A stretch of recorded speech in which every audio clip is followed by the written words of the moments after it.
Hasieran aipatu bezala, jarraian enborraz baliatuz egiten den bigarren herri kirolaz mintzatuko gara, trontza eta trontzalariez alegia.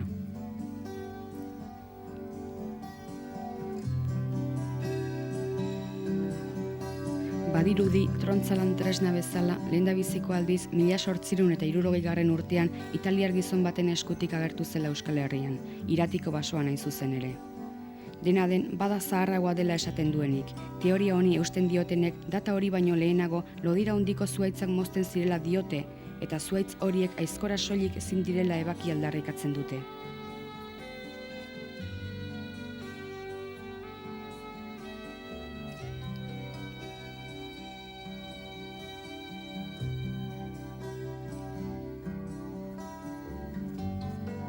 Trontzak ez zuen lortu aizkorak bezala bapateko oihartzunik ikuslegoaren artean, baina badira bai ikuskizuna handia sortu zuten lehiaketak.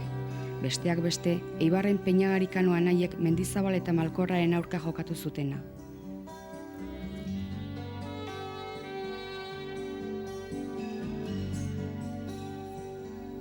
Azken urteetan, Euskal Herriko plazetan bikote ugari ikus daiteke.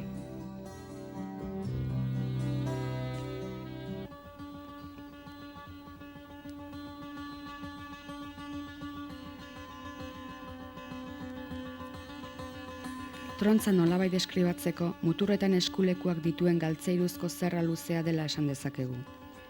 Bi motatako trontzak ezagutzen ditugu. Sailkapen hau egiteko tresna honen alderdirik garrantzitsuenari begiratuko diogu, aginei hain zuzen.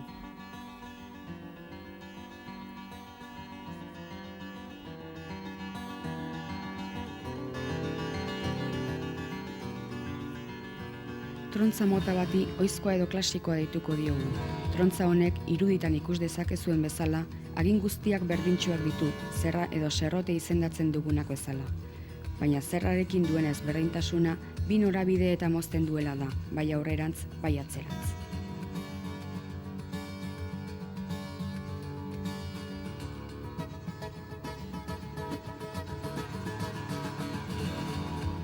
Beste trontza motari amerikanua izendatuko diogu. Iruditan ikus dezakezuen bezala, trontza honen eta ohizkoaren aginak erabat ezberdina dira.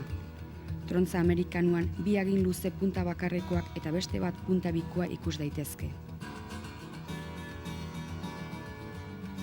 Trontza honek dituen aginen egiturari esker, klasikoak edo ohizkoak baino denbora gutxiago behar du lan berdina egiteko.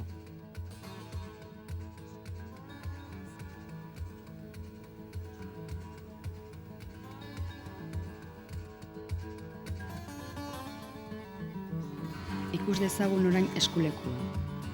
Egiten ari garen eskulekua gaur egun lehiaketetan erabiltzen dena da, baina izan dira bai bestelako eskulekuak ere. Hauxe litzateke eskulekuen artean zaharrena eta egiteko sinpleena ikus dezakezuen bezala.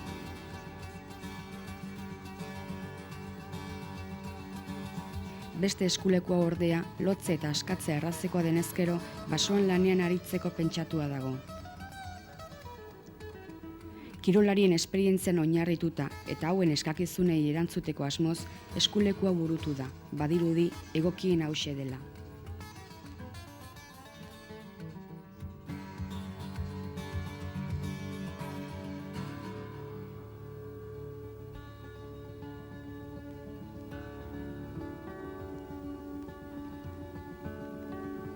Trontzaren galtzairuari buruz ezer gutxi dakigu. Orain arte ezagutu diren trontzarik onenak Suediako lantegi batean egiten ziren. Gaur egun inork ez du trontzarik egiten, honek erabat iluntzen du kirol honen etorkizuna.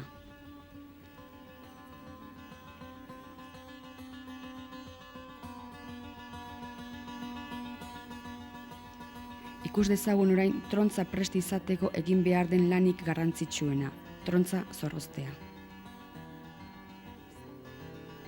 Kontu handiz egin beharreko lana da, askotan trontzaren zorrozte egoki gaun batek lehiaketaren irabazlea erabaki dezake. Zorroztaileak aipatutako bi agin luzeak bere puntuan jarriko ditu, punta bakarreko agin bakoitzaren bi aldea zorroztuz eta punta bikoitza duen aginari behar duen garaitasuna emanez.